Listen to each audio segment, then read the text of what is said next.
સાહેબ આટલો મોટો મારા વિસ્તારમાં કાર્યક્રમ છે, કલેક્ટર સાહેબ, પ્રાંત સાહેબ અને પ્રાયોજનાજી શર્માજી, હું અહીંનો ધારાસભ્ય છું ભાઈ, મને કેમ કોઈ ફોન બી નહીં કર્યો, પત્રિકા નહીં, જાણ નહીં, ખુલાસો કરો. હું ધારાસભ્ય છું ભાઈ, આ મારું અપમાન નથી, મારી જનતાનું અપમાન છે. આ મારું અપમાન નથી. મને કોઈ કાર્યક્રમનો મોહતાજ નથી.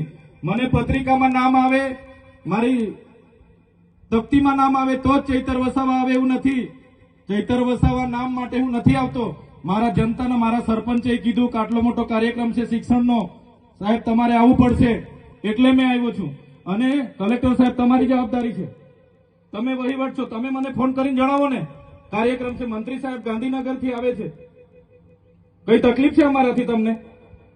પ્રાયોજનાજી શર્માજી તકલીફ છે આપતો તો કેમ ભાઈ તમે અમને જાણ નથી કરતા? કેમ આમંત્રણ નથી આપતા? તમારું વહીવટી તંત્ર હું ધંધા કરે છે ને બધું ખબર છે. હમણાં મોદી સાહેબ આવ્યા હતા, ખર્ચો થાય ભાઈ, 8-10 કરોડ રૂપિયાનો ખર્ચો થાય. તમે દેવ મોગરામાં ડેકોરેશન માટે કલેક્ટર સાહેબ 16 કરોડ રૂપિયાનો અમારા આદિજાતિ બજેટમાં ખર્ચો પાડ્યો છે. તમે ત્યાં મોદી સાહેબના મંડપના સ્ટેજ માટે 15 કરોડના ખર્ચા કર્યા છે. ટોયલેટ, મોબાઈલ ટોયલેટ માટે 2,40,000નો 2 કરોડ ને 40 લાખના તમે ખર્ચા પાડ્યા છે. નાસ્તા માટે 2 કરોડ ખર્ચા પાડ્યા છે. તમે ડોમ માટે 2 કરોડ ખર્ચા પાડ્યા, ચા માટે 2 કરોડ ખર્ચા પાડ્યા, બસ માટે 2 કરોડ ને 71 લાખ રૂપિયાનો ખર્ચો પાડ્યો. કેમ? અમે સવાલ પૂછીએ એટલે તમને નડીએ છે? તમારા મનમાં ધુમાડો હોય તો કાઢી નાખજો ભાઈ. બરાબર છે, આ જનતાના ટેક્સના પગારે આપણે બધા છે. આ જનતાના ટેક્સનો પગાર મને પણ મળે છે, તમને પણ. કલેક્ટરથી તલાટીથી લઈને કલેક્ટર સુધીના બધા તમે નોકર છો, અમે બધા સેવક છે. આ લોકોએ જે પણ કે અમે પ્રતિનિધિ છે, અમને અધિકારો આપ્યા છે. તમે અમને કેમ અહીંયા બોલાવ્યા નથી? ના સાહેબ, અમારે વિદ્યાર્થીઓ અમે કેવું પડે છે. અમને કઈ, તમે દર વખતે ચિકદામાં કીધું, દર વખતે આ જ પ્રશ્ન ઉભો કરો છો, દર વખતે આ જ પ્રશ્ન ઉભો કરો છો. ઓ ભાઈ, ધારાસભ્ય છું, લોકોએ મને ચૂંટ્યા છે, મને આમંત્રણ જોઈએ ભાઈ. આ કોઈના પૈસાથી આ બિલ્ડિંગ નથી બની, તમારા ઘરના પૈસાથી બની છે. અરે વિષય પર તો મને આમંત્રણ કેમ નથી આપ્યું? મને જાણ કોઈ એક ફોન કેમ નથી કર્યો? કેમ ભાઈ? અમે ધારાસભ્ય ચૂંટાયેલા છે, લોકોએ અમને અધિકાર આપ્યા છે, અમારો અવાજ તમે દબાવવાની વાત કરો છો. અમને કેમ નથી આમંત્રણ આપ્યું? તમે તમારે આમંત્રણ આપવું જોઈએ ને અમને. ઓ ભાઈ, બંધ કરી દેવાડો, મારા અધિકાર છે ભાઈ. તમે આવો, બંધ કરી દે એટલે આમંત્રણ કેમ નથી? બંધ કરી દે એટલે. જિલ્લા પંચાયતના પ્રમુખ એવા મનજીભાઈ વસાવા, પર્યુષાબેન વસાવા, તમામ જિલ્લા પંચાયતના સભ્યશ્રીઓ, તાલુકા પંચાયતના પ્રમુખ, તાલુકા પંચાયતના સભ્યશ્રીઓ, સરપંચશ્રીઓ, તમામ સામાજિક સંગઠનના પાર્ટીઓના પદાધિકારીઓ, સાથે ICDSના અધિકારીગણ, જિલ્લાના વહીવટી તંત્રગણ, આંગણવાડી બહેનો, અહીંયા અભ્યાસ કરતા વિદ્યાર્થીઓ, મીડિયાના મિત્રો, પોલીસ અધિકારીઓ, આજના કાર્યક્રમમાં સૌને હું આવકારું છું. જે પ્રકારે આપણા વિસ્તારમાં શિક્ષણની જે ભૂખ હતી, અને એ ભૂખ આ વિસ્તારમાં એકલવ્ય રેસિડેન્શિયલ મોડેલ શાળા ચાલુ હતી ઘણા વર્ષોથી, સાગબારા ખાતે ITIના મકાનમાં હતી, અને સરકારને પણ બધાને પોતપોતાની જગ્યાએથી બધાએ પ્રયાસો કર્યા, રજૂઆતો કરી, અને સરકારશ્રીએ ખૂબ સરસ માળખું સંકુલ અહીંયા આપણને બનાવી આપ્યું છે. અને બોયઝ અને ગર્લ્સ બંને 240ની કેપેસિટી વાળી 16 જેટલા ક્લાસરૂમ, લેબોરેટરી રૂમ, લાઇબ્રેરી, તમામ પ્રકારની સુવિધાઓથી સજ્જ આજે જ્યારે આપણને આપણા વિસ્તારમાં સંકુલ પૂરું પાડ્યું છે, આપણા વિદ્યાર્થીઓ, આવનારી પેઢીઓ અને પેઢીઓ અહીંથી ભણી ગણીને પોતાની કારકિર્દીનું નિર્માણ કરવાના છે, ત્યારે ગુજરાત સરકારના આ સાહસને અમે આવકારીએ છીએ, બિરદાવીએ છીએ. સાથે સાથે આપણી મધ્યે આજના આ પ્રસંગે ખુદ આદિજાતિના મિનિસ્ટર સાહેબ, મંત્રી સાહેબ ઉપસ્થિત છે, ત્યારે એમને પણ આપણે આવકારીએ છીએ. આગળ જ્યારે એમને મંત્રી પદ મળ્યું, મંત્રી થયા એના બાદ હું એમની સાથે રૂબરૂ 2 વખત મળ્યો. જઈએ છે, અમને પણ આવકારે છે, બેસાડે છે, સાંભળે છે. જે પણ આ વિસ્તારના પ્રશ્નો હોય, મેં શરૂઆતની મુલાકાત મંત્રી સાહેબ સાથે જે પોસ્ટ મેટ્રિક શિષ્યવૃત્તિની યોજના હતી 28/10/2024 થી એક પરિપત્ર બહાર પાડીને એને જે પણ લોકો વેકેન્ટ કોટામાં હોય, મેનેજમેન્ટ કોટામાં હોય, એમના માટે બંધ કરી હતી. ફરી એકવાર પરિપત્ર જૂનની 24મીએ થયો, પુનઃ ચાલુ કરવાની, બહાલી કરવાની સરકારે જાહેરાત તો કરી, પણ એ પેન્ડિંગ હતી. જ્યારે મંત્રી સાહેબે નવા શપથ લીધા, અમે ત્યાં વિદ્યાર્થીઓ સાથે બિરસા મુંડા ભવને ગયા. બિરસા મુંડા ભવનથી ફરી અમે આગેવાનોને સાથે રાખીને મંત્રી સાહેબને મળવા ગયા, એમને ધ્યાન દોર્યું. અને મંત્રી સાહેબે અમે કીધું, સાહેબ અમે 15 દિવસ પછી આ ના થાય તો પાછું અમારે અહીંયા આવીને રચનાત્મક કાર્યક્રમો આપવા પડશે. પણ મંત્રી સાહેબે કીધું કે 15 દિવસ ના થાય, તમને આવું ના પડે એવી અમારી મહેનત છે, અમે આગળ પ્રયાસો કરીશું. અને એમણે 15 દિવસ પહેલા જ એમણે પ્રેસ વાર્તા કરીને મોટી રકમ એવી 460 કરોડ આપણા બાળકોની શિષ્યવૃત્તિ બંધ કરી. ત્યારે એ નિર્ણય અમે લીધો.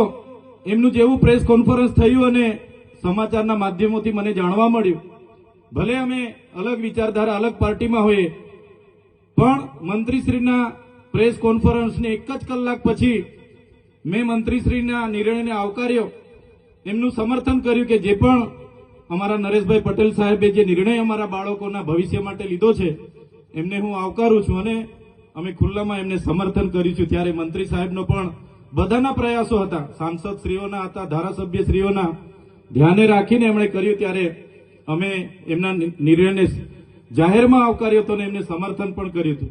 બીજા 3-4 મુદ્દે પણ અમે એમને બીજી વાર પણ મળ્યા હતા. સાહેબને તે પણ યાદ છે કે બીજી વાર પણ અમે મળ્યા હતા.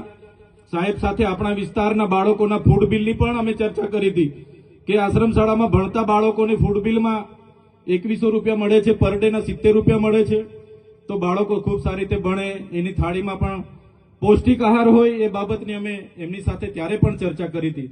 ખોટા જાતિના પ્રમાણપત્ર જે બીજા જ્ઞાતિના લોકોને આપવામાં આવે છે, અમે તે દિવસે મંત્રી સાહેબની સાથે બેસીને એની પણ પરામર્શ કર્યો હતો કે સાહેબ આમાં વિશ્લેષણ સમિતિ આગળ તપાસ કરતી નથી. હવે તમે છો, તમારા પર અમે અપેક્ષા લઈને બેઠા છે. તમારે એ ખોટા જાતિના પ્રમાણપત્ર લઈને જે પણ લોકો જે પણ કક્ષાએ હશે, નોકરીમાં હશે કે શિક્ષણમાં હશે, એવા લોકોને આપણે વિશ્લેષણ કમિટી દ્વારા શોધવા પડશે અને એ જે એમને જાહેર કરવા પડશે. એ પણ અમારી વાત હતી.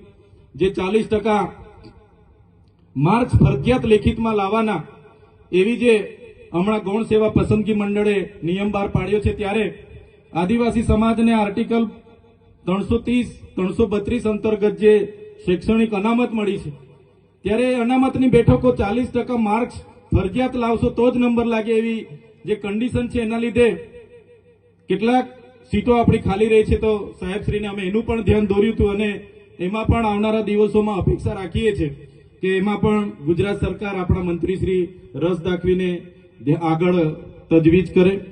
માન્ય મંત્રી સાહેબો, તમે બેઠા છો, સાંસદ સાહેબ પણ છે. સાહેબ, આટલો મોટો મારા વિસ્તારમાં કાર્યક્રમ છે, કલેક્ટર સાહેબ, પ્રાંત સાહેબ અને પ્રાયોજનાજી, શર્માજી, હું અહીંનો ધારાસભ્ય છું. ભાઈ, મને કેમ કોઈ ફોન બી નહીં કર્યો, પત્રિકા નહીં, જાણ નહીં, ખુલાસો કરો. હું ધારાસભ્ય છું ભાઈ, આ મારું અપમાન નથી, મારી જનતાનું અપમાન છે. આ મારું અપમાન નથી. મને કોઈ કાર્યક્રમનો મોહતાજ નથી. મને પત્રિકામાં નામ આવે, મારી તકતીમાં નામ આવે તો જ ચૈતર વસાવા આવે એવું નથી. ચૈતર વસાવા નામ માટે હું નથી આવતો. મારા જનતાના, મારા સરપંચે કીધું કે આટલો મોટો કાર્યક્રમ છે શિક્ષણનો, સાહેબ તમારે આવવું પડશે, એટલે મેં આવ્યો છું. અને કલેક્ટર સાહેબ, તમારી જવાબદારી છે, તમે વહીવટ છો, તમે મને ફોન કરીને જણાવો ને કાર્યક્રમ છે. મંત્રી સાહેબ ગાંધીનગરથી આવે છે, કઈ તકલીફ છે અમારાથી તમને? પ્રાયોજનાજી, શર્માજી, તકલીફ છે આપકો? તો કેમ ભાઈ તમે અમને જાણ નથી કરતા? કેમ આમંત્રણ નથી આપતા? તમારું વહીવટી તંત્ર, હું ધંધા કરે છે ને બધું ખબર છે. હમણાં મોદી સાહેબ આવ્યા હતા, ખર્ચો થાય ભાઈ, 8-10 કરોડ રૂપિયાનો ખર્ચો થાય. તમે દેવ મોગરામાં ડેકોરેશન માટે કલેક્ટર સાહેબ 16 કરોડ રૂપિયાનો અમારા આદિજાતિ બજેટમાં ખર્ચો પાડ્યો છે. તમે ત્યાં મોદી સાહેબના મંડપના સ્ટેજ માટે 15 કરોડના ખર્ચા કર્યા છે. ટોયલેટ, મોબાઈલ ટોયલેટ માટે 2,40,000નો 2 કરોડ ને 40 લાખના તમે ખર્ચા પાડ્યા છે. નાસ્તા માટે 2 કરોડ ખર્ચા પાડ્યા છે. તમે ડોમ માટે 2 કરોડ ખર્ચા પાડ્યા, ચા માટે 2 કરોડ ખર્ચા પાડ્યા, બસ માટે 2 કરોડ ને 71 લાખ રૂપિયાનો ખર્ચો પાડ્યો. કેમ? અમે સવાલ પૂછીએ એટલે તમને નડીએ છે? તમારા મનમાં ધુમાડો હોય તો કાઢી નાખજો ભાઈ. બરાબર છે, આ જનતાના ટેક્સના પગારે આપણે બધા છે. આ જનતાના ટેક્સનો પગાર મને પણ મળે છે, તમને પણ. કલેક્ટરથી તલાટીથી લઈને કલેક્ટર સુધીના બધા તમે નોકર છો, અમે બધા સેવક છે. આ લોકોએ જે પણ કે અમે પ્રતિનિધિ છે, અમને અધિકારો આપ્યા છે. તમે અમને કેમ અહીંયા બોલાવ્યા નથી? ના સાહેબ, અમારે વિદ્યાર્થીઓ અમે કેવું પડે છે. અમને કઈ તમે દર વખતે ચિકદામાં કીધું, દર વખતે આ જ પ્રશ્ન ઉભો કરો છો, દર વખતે આ જ પ્રશ્ન ઉભો કરો છો. ઓ ભાઈ, ધારાસભ્ય છું, લોકોએ મને ચૂંટ્યા છે, મને આમંત્રણ જોઈએ ભાઈ. આ કોઈના પૈસાથી આ બિલ્ડિંગ નથી બની, તમારા ઘરના પૈસાથી બની છે. અરે વિષય પર તો મને આમંત્રણ કેમ નથી આપ્યું? મને જાણ કોઈ એક ફોન કેમ નથી કર્યો? કેમ ભાઈ? અમે ધારાસભ્ય ચૂંટાયેલા છે, લોકોએ અમને અધિકાર આપ્યા છે, અમારો અવાજ તમે દબાવવાની વાત કરો છો. અમને કેમ નથી આમંત્રણ આપ્યું? તમે તમારે આમંત્રણ આપવું જોઈએ ને અમને.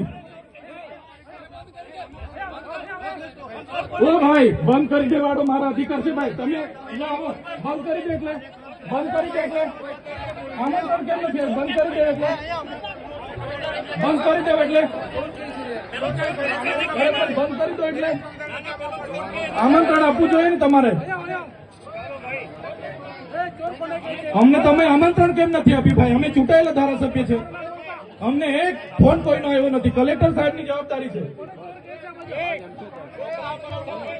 આ કોઈના કમલમના પૈસાથી આ બિલ્ડિંગ નથી બની ભાઈ. કોઈ તો પછી પણ સાહેબ, અમે તમારી રિસ્પેક્ટ કરીએ છીએ સાહેબ, ને દરેક સરકારના કાર્યક્રમમાં હું હાજર રહું છું.